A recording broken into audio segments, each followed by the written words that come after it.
maiores missionários e plantador de igrejas, o primeiro grande teólogo, o autor de 13 epístolas que nós temos hoje no Novo Testamento.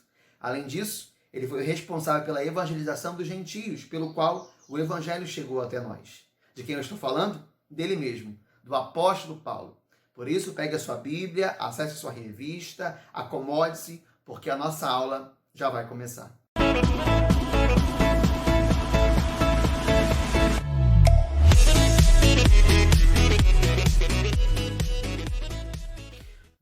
Bom dia, pode chegar, nossa aula está começando. Para quem não me conhece, meu nome é Jefferson, sou membro da Primeira Igreja Batista em Cabo Frio e é uma honra estar aqui com você para poder compartilhar, para poder conversar um pouco com você. É claro que essa aula está sendo gravada, mas que bom que se a gente pudesse estar de forma presencial para que a gente possa compartilhar os nossos saberes, não é verdade? Mas como não é possível devido a essa pandemia, esse é um ótimo recurso para que a gente possa ainda estudar a Palavra de Deus. Nós vamos começar hoje, meus irmãos, um novo ciclo da revista Palavra e Vida, a revista que é oferecida pela Convenção Batista Fluminense. Durante esse trimestre, nós vamos estudar um pouco sobre a vida de Paulo. E para essa primeira lição, o autor Isaltino Gomes trouxe para a gente a conversão que mudou a história. Uma lição enriquecedora, uma lição brilhante, maravilhosa, para que possa alimentar a nossa alma e a nossa sabedoria. Para isso, meu querido irmão, nós estamos em aula, não é verdade? Mesmo que de forma gravada, mesmo que de forma um pouco longe, nós estamos em aula. E toda aula, eu acredito que a gente precisa de interação, precisa compartilhar os saberes. Então, pensando nisso, eu já sei que você aí, membro da PIB de São Pedro, você está inserido em algum grupo de WhatsApp, seja da igreja, seja da sua classe de EBD, não é verdade? Então, o que eu vou pedir para você? Quando eu te solicitar, você dá um pause nesse vídeo e quando eu pedir para você interagir, você vai lá no grupo do WhatsApp e interaja com os seus irmãos. Eu vou pedir pelo menos 2 vezes para você fazer isso. Então, fique esperto, fique ligado da nossa aula, que quando eu solicitar, você dá um pause nesse vídeo, vai lá no WhatsApp, no grupo da sua EBD, no grupo da sua igreja e interaja com os seus irmãos, compartilhando assim a sua ideia, o seu saber, as suas impressões sobre a lição. Vamos começar então? Meus irmãos, abra sua Bíblia aí no livro de Atos dos Apóstolos, capítulo 9. É o texto base da lição dessa manhã. Também está indicada na sua revista. Atos dos Apóstolos, capítulo 9, até o versículo 6. Diz assim então a palavra do Senhor. Saulo, porém, ainda respirando ameaças e morte contra os discípulos do Senhor, dirigiu-se ao sumo sacerdote e pediu-lhe cartas para as sinagogas de Damasco, a fim de que, caso encontrasse alguns do caminho, tanto homens como mulheres, os conduzisse presos a Jerusalém. Mas seguindo ele viagem e aproximando-se de Damasco, de repente, uma luz resplandecente vinda do céu o cercou. E caindo por terra, ouviu uma voz que lhe dizia: Saulo, Saulo, por que me persegues? Ele perguntou: Quem és tu, Senhor? O Senhor lhe respondeu: Eu sou Jesus, a quem persegues. Mas levanta-te e entra na cidade. Lá te será dito o que fazer. Que Deus abençoe a palavra lida. Meus irmãos, nós estamos num texto onde marca o início da experiência de conversão de Paulo. Paulo estava indo a Damasco para fazer aquilo que ele mais estava fazendo antes de se converter, que era perseguir os cristãos. E Paulo, nesse caminho, ele tem uma experiência forte com o Senhor Jesus Cristo. Interessante que a experiência de conversão de Paulo foi exatamente em um caminho, numa estrada. A pergunta que eu quero fazer para você agora, um questionamento, para que você já interaja lá no grupo do WhatsApp, é a seguinte: em que local você estava quando você se converteu? Em que local você estava quando você teve a sua experiência com Jesus Cristo? Você se lembrou aí agora? Então dá um pause nesse vídeo, vai lá no grupo do WhatsApp e comenta com seus irmãos. Em que local você estava quando você se converteu, quando você teve a experiência pessoal com Jesus Cristo? Estava numa igreja? Estava na sua casa? Estava em família? Estava no leito de um hospital? Onde você estava? Eu já posso afirmar para você aqui, dar minha experiência para você. Quando eu entreguei a minha vida para Jesus, eu estava dentro da igreja, num culto infantil. Eu tinha 9 anos de idade e quando a tia perguntou quem gostaria de entregar a sua vida para Jesus, para ser batizado, para pertencer à vida da igreja, eu que já era sido criado pela minha mãe no Evangelho, ali eu tive a certeza de que eu gostaria de realmente pertencer ao Senhor Jesus Cristo. E uma criança de 9 anos tomou a decisão dentro da igreja, num culto infantil. Mas há histórias, irmãos, que se a gente pudesse compartilhar aqui, nós levaríamos o dia inteiro. Há histórias maravilhosas de pessoas que se converteram em momentos muito inusitados, em momentos muito importantes. Eu quero citar o exemplo de uma tia minha, tia Maria José. Ela é membro fundadora daqui da igreja da PIB do bairro São João e também já foi membro aí da primeira de São Pedro. A tia Maria José, ela conta que a sua conversão aconteceu numa quinta-feira. Ela estava lavando tanque no quintal, lavando roupa no tanque no quintal. E ela começou a ouvir, irmãos, uma música na rádio de uma dupla chamada Jair e Osana, lá na década de 60 isso, não sei se você vai lembrar. E ela conta que esse hino tocou tanto o seu coração, que perto daquele tanque, lavando roupa, ela decidiu entregar a sua vida para Jesus. Olha que lugar, na beira de um tanque. Eu também tenho a experiência e o testemunho de uma outra tia Valdete. Ela nos conta que a sua conversão aconteceu atrás de uma porta. Olha que interessante. Ela foi com a sua mãe a uma rezadeira. Ela morava na roça na época. E era muito comum as pessoas ficarem doentes, irem a uma rezadeira para que a rezadeira pudesse rezar, pudesse curar. E ela foi com a sua mãe a uma rezadeira. Chegando lá, levou o dia inteiro aquela rezadeira fazendo algum trabalho para que a minha avó pudesse ficar bem. Mas a minha tia Valdete, foi percebendo que alguma coisa estava estranha demais. É como se a minha avó começasse a ser possuída naquele momento. E aí ela ficou tão nervosa, e ela já tinha ouvido falar do Evangelho, já tinha frequentado a Igreja Batista, lá daquele local onde ela morava, mas ela ainda não tinha entregado a sua vida para Jesus. E aí ela ficou tão nervosa que ela correu, foi atrás de uma porta, e ela disse para o Senhor: Senhor, se tu tirar esse troço da minha mãe, eu decido agora te servir, te seguir e aceitar o Senhor como meu Salvador. E ela conta que quando ela fez essa oração atrás de uma porta de entrega, tudo começou a ficar mais calmo. A minha avó, a mãe dela, começou a voltar ao normal, à sua lucidez. E tudo voltou ao normal para a honra e glória do nome de Jesus. E ela nunca mais deixou o Evangelho e teve a sua experiência pessoal com Jesus. Meus irmãos, Paulo também, no caminho de Damasco, ele vai ter uma experiência única, intransferível. Uma experiência de conversão que eu tenho certeza que você também já teve.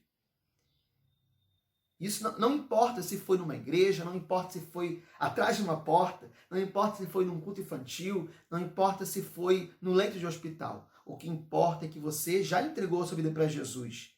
Isso é a coisa mais importante que nós podemos fazer.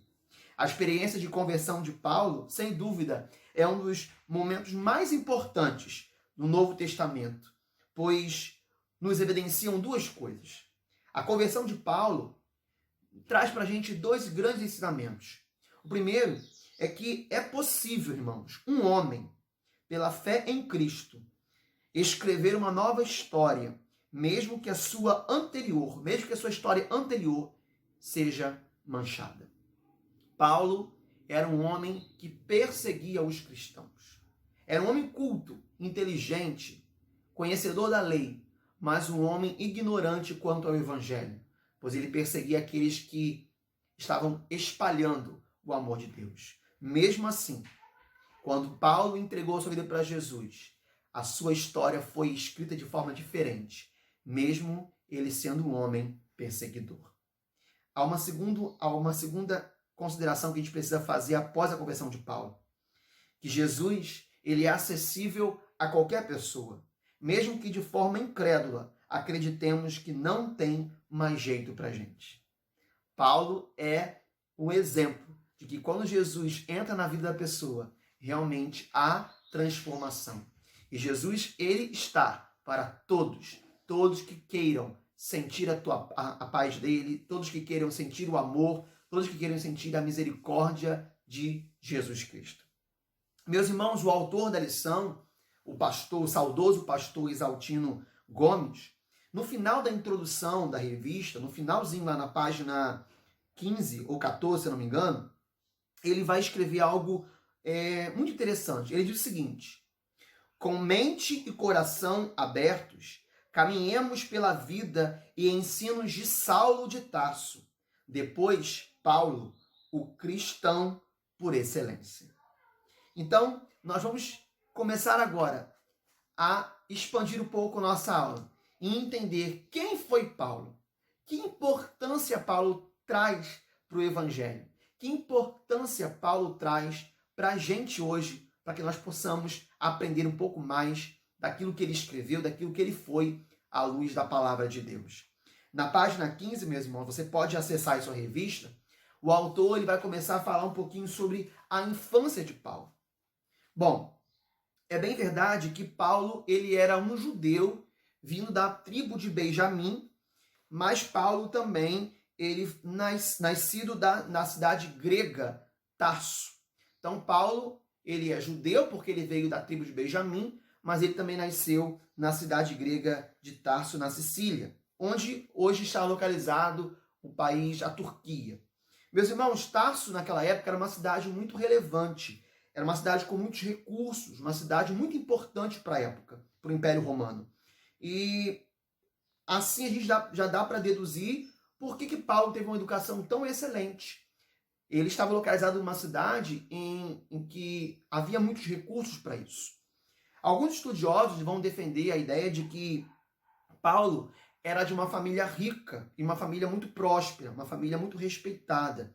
Daí, a gente pode entender por que Paulo, na infância, já começa a ter o seu preparo, o preparo de um menino judeu para ser um grande rabino, para ser um grande mestre da lei. É interessante que, provavelmente, entre os 13 a 17 anos, Paulo possivelmente foi levado para Jerusalém para estudar aos pés de um grande rabino, onde todos nós sabemos que foi Gamaliel.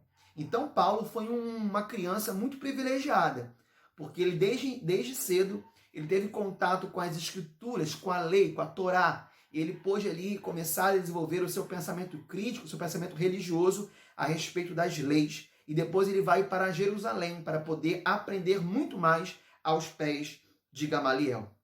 Mas quem era Paulo? E aí na página 15 e 16, o pastor Exaltino Gomes vai aprofundar um pouco o assunto, trazendo algumas informações muito importantes para a gente. Em Gálatas 1,14, se você quiser abra sua Bíblia aí em Gálatas 1,14, Paulo ele afirmou que era um judeu que possuía muito conhecimento e ele zelava muito pelas tradições dos seus antepassados. Paulo ele era muito letrado. Paulo ele era fluente em grego, ele também conhecia o hebraico e o grego e o aramaico, e algumas pessoas vão dizer também que, alguns estudiosos vão até sugerir de que Paulo também tinha o conhecimento do latim. Ele não era apenas, irmãos, um judeu pelo nome.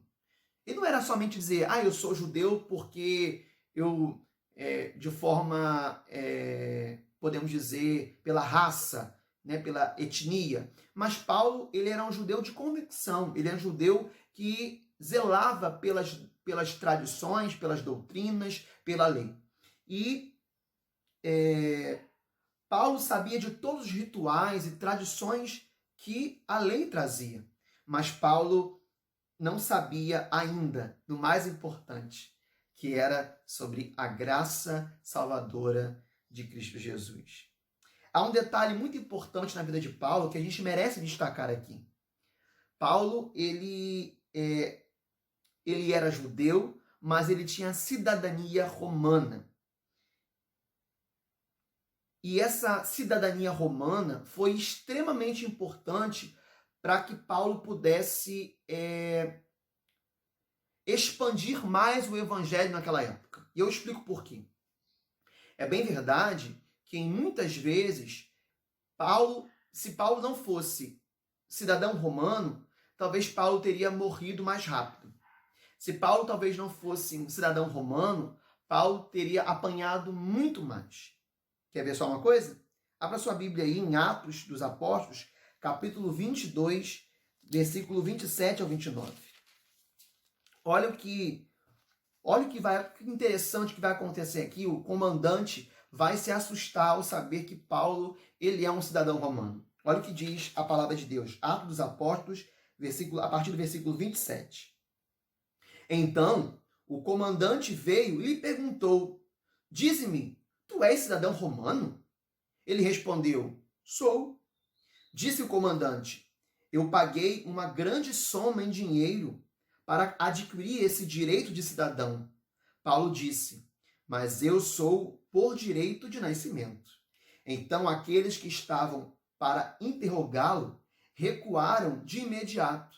Até mesmo o comandante, quando soube que Paulo era cidadão romano, ficou com medo, pois o havia amarrado.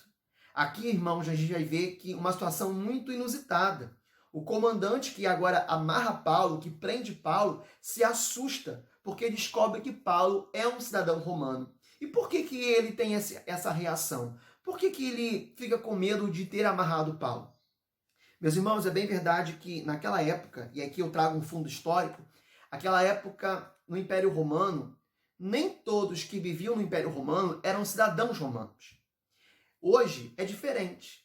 Hoje a gente pode nascer em vários lugares do Brasil, em São Pedro, Cabo Frio, Búzios, Arraial do Cabo, que nós todos somos cidadãos brasileiros. Não é verdade? Aqui também, em São Pedro da Aldeia, eu moro aqui em São Pedro da Aldeia, então eu sou cidadão aldeense. Mesmo eu sendo pobre, mesmo os ricos, todos nós temos uma cidadania. Nós somos aldeenses, por direito. Mas naquela época, irmãos, não era assim. Para ser um cidadão romano, primeiro deveria ser homem. Depois tinha que ser livre, não poderia ser escravo. Mas nem todos os homens que viviam no Império Romano eram cidadãos romanos. Eles deveriam... Esse título de cidadão era dado a pessoas muito importantes. E Paulo tinha essa cidadania, esse título, podemos dizer assim, esse título de cidadão romano. Talvez ele vai dizer por nascimento, talvez pelo pai dele, a gente não sabe ao certo. Mas é verdade que Paulo tinha uma cidadania romana. Isso foi muito importante, irmãos, para que Paulo pudesse expandir o evangelho e ter alguns privilégios. Que privilégios são esses que Paulo tinha por ser um cidadão romano? Primeiro, é porque, por ser um cidadão romano, ele tinha garantia de julgamento perante César. Ele não poderia ser julgado antes de estar perante César. Segundo, ele tinha imunidade dos açoites antes da condenação. Para ele apanhar, ele tinha que ser primeiro condenado. Por isso, o comandante ficou tão preocupado em tê-lo amarrado, porque ele estava fazendo alguma coisa, ele estava prejudicando e machucando um cidadão romano sem ter a condenação. E terceiro, Paulo, por ser um cidadão romano, ele tinha imunidade quanto à crucificação, a pior morte do Império Romano. Tanto é que a gente vai estudando, vai percebendo que Paulo, quando foi morto, Paulo foi decapitado. Já Pedro, que não era um cidadão romano, ele foi crucificado de cabeça para baixo. Então, a cidadania romana nessa época era muito importante para que Paulo pudesse transitar entre vários territórios e pudesse expandir o reino de Deus, a evangelização, sem grandes perdas. Mesmo assim, Paulo sofreu muito. Paulo foi preso, Paulo foi açoitado. Imagina se Paulo não tivesse, então, a cidadania romana. Mas é bem verdade, irmãos, que diante de tudo isso, Paulo foi transformado pelo poder de Deus. A experiência que Paulo teve no caminho de Damasco mudou de vez a história dele. Ele foi transformado. Sua intenção, ao ir pelo caminho de Damasco, não era de dar um passeio, não era de passear. A sua intenção, como alguns dizem, ele tinha sangue no olho, de matar as pessoas, de prender as pessoas que seguiam Jesus Cristo, que estavam difundindo a ideia do evangelho para todas as pessoas. E é por isso que Paulo, em 1 Coríntios capítulo 15, versículo 9, depois que ele está convertido, depois que Paulo está pregando o evangelho, ele vai dizer algo muito esclarecedor para a gente entende por que Paulo tinha tanta vergonha de ser o perseguidor. Olha o que ele vai dizer. Pois sou o menor dos apóstolos, indigno de ser chamado apóstolo, porque persegui a igreja de Cristo. Paulo está dizendo aqui para a gente que ele é um apóstolo, mas ele se considera o menor de todos os apóstolos, porque antes, na sua vida, antes da experiência com Cristo, antes da experiência no caminho de Damasco, ele perseguia, ele atrapalhava o evangelho de Cristo Jesus. Mas eu quero destacar com você ainda o texto de Atos capítulo 9, porque quando Paulo está no caminho, quando Paulo está caminhando, quando Paulo tem essa experiência de conversão com Cristo, eu quero te chamar a atenção para algumas coisas que nós encontramos no texto e que o pastor Exaltino também destaca aí na revista. No caminho de Damasco, irmãos, Paulo teve não somente uma mudança de comportamento, de pensamento, mas Paulo também ele teve essa experiência retratada, representada também no seu corpo. E eu explico por quê. A Bíblia vai dizer que quando Paulo está indo para Damasco, um resplendor de luz aparece e o cerca. E aí a gente vai ver, irmãos, que não somente o pensamento de Paulo vai ser alterado, vai ser modificado, não somente Cristo vai começar a fazer uma transformação na mente de Paulo, mas naquele momento da experiência da conversão, o corpo de Paulo, os sentidos de Paulo também passarão por uma experiência. Bom, e aí eu trago os acontecimentos e os efeitos. Primeiro acontecimento, o resplendor de luz. Qual foi o efeito? O efeito é que Paulo ficou cego. E Paulo teve também, o seu corpo não resistiu. É como se Paulo tivesse arrepiado com aquela tão forte luz. Tanto é que o texto vai dizer que Paulo cai por terra. Ele se rende àquela luz. Então, pelo resplendor de luz, Paulo fica cego. E Paulo não consegue ficar de pé. Depois, Jesus chamou pelo seu nome. Saulo, Saulo, por que me persegues? E qual foi o efeito disso? Paulo ouviu a voz de Jesus Cristo. A sua audição conseguiu capturar a voz do Mestre. Outro acontecimento foi quando Paulo respondeu. Ele teve que abrir a sua boca, teve que usar a comunicação e a sua linguagem para confessar: quem és tu, Senhor? Interessante que Paulo já abre a sua boca declarando que Jesus Cristo é o Senhor. E também, quando Jesus Cristo chama Paulo à obediência, pede para que Paulo se levante. Então Paulo se levanta já com o seu pensamento modificado. Paulo não levanta reclamando de quem é aquela voz. Paulo não levanta achando aquilo tudo muito esquisito. Paulo já levanta entendendo quem é que está falando com ele. Paulo já se levanta da terra já entendendo que é Jesus Cristo, o Senhor, que quer fazer uma obra na vida dele. E nós vamos ver no texto que Paulo não fica questionando. Paulo não fica lamuriando. Paulo não fica colocando culpa nas pessoas que estavam com ele. Paulo apenas levanta e começa a obedecer. É sem dúvida uma experiência de conversão maravilhosa para a gente. É sem dúvida uma experiência de conversão que traz muitos ensinamentos. Paulo não somente teve o seu pensamento, o seu cognitivo, a sua vida espiritual modificada. O seu corpo, os seus sentidos também sofreram, também reagiram a essa experiência. Isso é maravilhoso. Meus irmãos, quando Jesus Cristo chama Saulo, Saulo, é interessante que o nome Saulo vem da origem do nome Saul, que significa aquele que é desejado. Eu consigo imaginar o quanto Jesus Cristo desejou por Paulo. Não somente aqui no momento de conversão, mas eu creio que o Espírito Santo de Deus já estava trabalhando na vida de Paulo há um tempo. Nós vamos ver relatos de que Paulo estava perto de Estevão quando ele foi apedrejado. Colocaram as roupas de Estevão aos pés de Paulo. Eu fico imaginando como que Paulo deve ter olhado para Estevão, deve ter pensado, como que esse homem morre feliz? Como que esse homem dá a sua vida por um Deus que eu não tenho conhecimento? Tenho certeza também que quando Paulo entrava nas casas para capturar pessoas, para serem presas porque seguiam a Jesus Cristo, tenho certeza que Paulo ficava mexido com aquilo.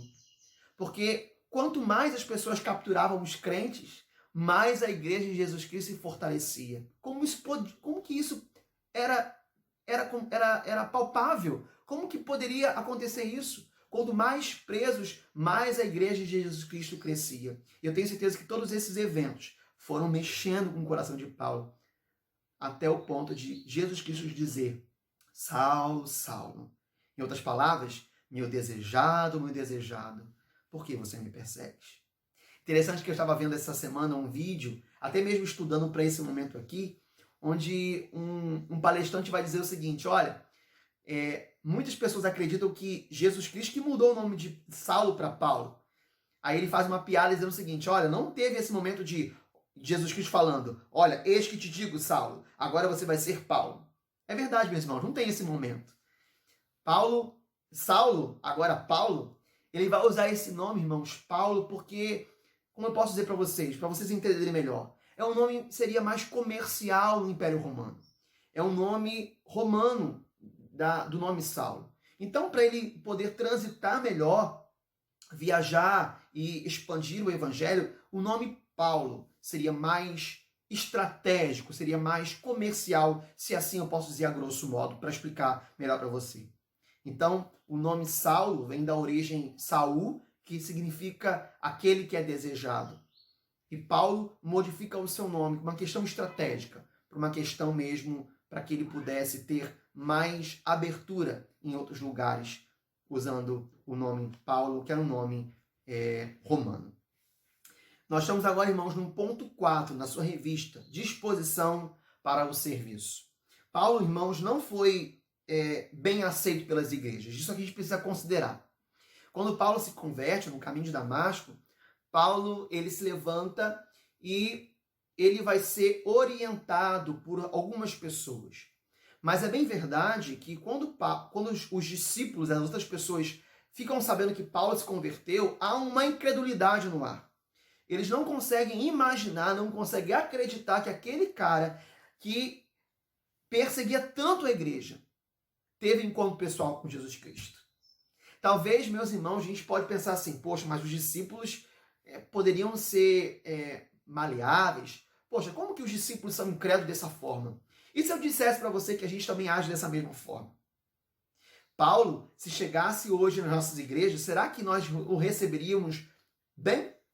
Sabendo que Paulo era um perseguidor, Paulo prendia as pessoas, Paulo ele compactuava da morte de pessoas inocentes? Será que nós receberíamos nas nossas igrejas com palmas e com alegria? Eu deixo uma pergunta para você. Será? É bem verdade, irmãos, que Paulo ele foi um homem extraordinário, mas, antes de tudo, duvidaram da capacidade de conversão que Paulo teve em Cristo Jesus. Uma das primeiras coisas que Paulo disse após a conversão foi: Senhor, que te farei? A experiência da conversão em Cristo requer de nós, irmãos, posicionamento e desejo de realizar a obra do Salvador. E no final da revista, meus irmãos, já finalizando a lição, o pastor Isaltino Gomes vai deixar algo registrado que eu faço questão de ressaltar aqui. Ele diz o seguinte, lá na página 17. Quem é autenticamente convertido tem como desejo primordial fazer alguma coisa para o seu Salvador. Como Paulo mais tarde diria, pois o amor de Cristo nos constrange. Conhecer o amor de Jesus provoca um santo constrangimento na vida. Quem conheceu seu amor quer servi-lo. Muitos convertidos hoje querem entretenimento e que Deus ou a igreja cuide deles, mas nunca se perguntam o que podem fazer pelo Senhor. Uma pessoa verdadeiramente salva é grata e mostra espírito de serviço. E é verdade, meus irmãos, a experiência de conversão, quando nós temos essa experiência de conversão, a gente sempre pergunta para o Senhor, Senhor, o que eu posso fazer para você? O que eu posso fazer pelo seu reino? O que eu posso fazer para que outras pessoas também possam conhecer esse tão grande amor? E é por isso que quando a gente vai ler as cartas de Paulo, Paulo fala tanto da graça de Jesus Cristo, ele fala tanto desse amor que o capturou, desse amor que o alcançou, porque ele tem na pele, ele sente na pele, ele tem essa experiência muito forte em seu coração, que ele não merecia nada, que ele merecia realmente o inferno, a morte, por ele perseguir, por ele desacreditar na palavra de Deus, mas que o amor de Cristo o alcançou. E Paulo vai gastar a sua vida inteira fazendo com que outras pessoas possam entender esse amor e possam experimentar, possam ter a sua própria experiência de conversão. A pergunta que eu quero deixar para você essa manhã, concluindo já essa lição, é a seguinte: quais têm sido os seus passos como servo do Senhor? A sua vida exala uma experiência verdadeira de conversão? O que você tem feito para a obra do Senhor? Se você já teve uma experiência de conversão com Jesus Cristo, se você diz assim, eu sou convertido, o que você tem feito para o Senhor Jesus Cristo? Meus irmãos, a coisa mais importante para a gente é ter Jesus Cristo. A coisa mais importante para a gente é ter essa experiência de conversão. Porque através da experiência de conversão a gente compreende que esse amor ele é acessível a todas as pessoas. É através da experiência de conversão que nós temos a humildade em reconhecer que nós não merecemos nada, mas que o Senhor é misericordioso. E Paulo, você vai ver ao longo do trimestre que Paulo exala esse sentimento de que ele é apenas um servo, ele é apenas uma pessoa que se colocou à disposição para expandir o Evangelho de Cristo Jesus. A conversão de Paulo, irmãos, foi extraordinária. A conversão de Paulo foi impactante, mas a sua conversão, a minha conversão, também foi impactante, porque através dessa experiência nós colocamos, nós aceitamos, nós abrimos nosso coração para Cristo Jesus. E agora está no nosso momento de interação. Eu quero fazer uma pergunta para você. Você que já tem algum conhecimento sobre a vida de Paulo, você possivelmente já leu algumas cartas de Paulo, e hoje nós falamos da conversão de Paulo. Mas ao longo do trimestre você vai ver de outros assuntos que Paulo vai tratar, sobre a teologia da graça, sobre tantos assuntos que Paulo traz em suas cartas. Mas para você, qual é o momento da vida de Paulo que fala mais ao seu coração? Qual é o momento da vida de Paulo que você acha mais importante, que mexe com você? Eu quero te desafiar agora você dar um pause nesse vídeo, vá lá no grupo do seu WhatsApp, no grupo que você já comentou hoje, e comente lá. Compartilhe a sua ideia. Qual é o momento da vida de Paulo que você julga ser mais importante, que você julga ser mais importante para você, que fala mais do seu coração? Qual é o momento da vida de Paulo que para você é mais relevante? Vai lá no grupo do WhatsApp, comente agora. Diga assim, olha, eu acho que o momento mais importante da vida de Paulo para a minha vida é o momento das viagens missionárias. Olha, eu acho que o momento mais importante da vida de Paulo é quando ele se converteu. Olha, eu acho que o momento mais importante da vida de Paulo é quando ele deixa pra gente as cartas. Vai lá, comenta agora. Mas eu já posso adiantar para você, não vou ter como comentar no grupo WhatsApp de vocês. Mas eu já quero deixar aqui a minha opinião. Para mim, o momento mais importante da vida de Paulo, que fala muito ao meu coração, sem dúvida, é a que nós estudamos hoje, a conversão.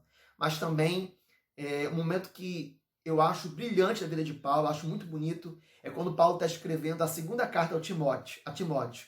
E Paulo ali a gente vê um Paulo diferente, um Paulo muito emotivo, um Paulo confiando em Jesus Cristo, mas Paulo, na carta a carta que ele escreve para Timóteo, ele se coloca como realmente um ser humano, que tem medo, que tem frustrações, que está sofrendo na prisão.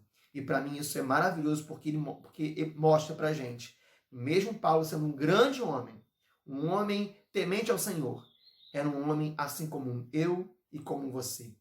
Uma pessoa como eu, uma pessoa como você, que se frustra, que às vezes fica triste, mas não perde a esperança do Senhor. Meus irmãos, nossa aula está ficando por aqui. Eu espero que vocês tenham aprendido um pouco mais com a vida de Paulo, porque eu aprendi muito estudando para poder conversar aqui com vocês.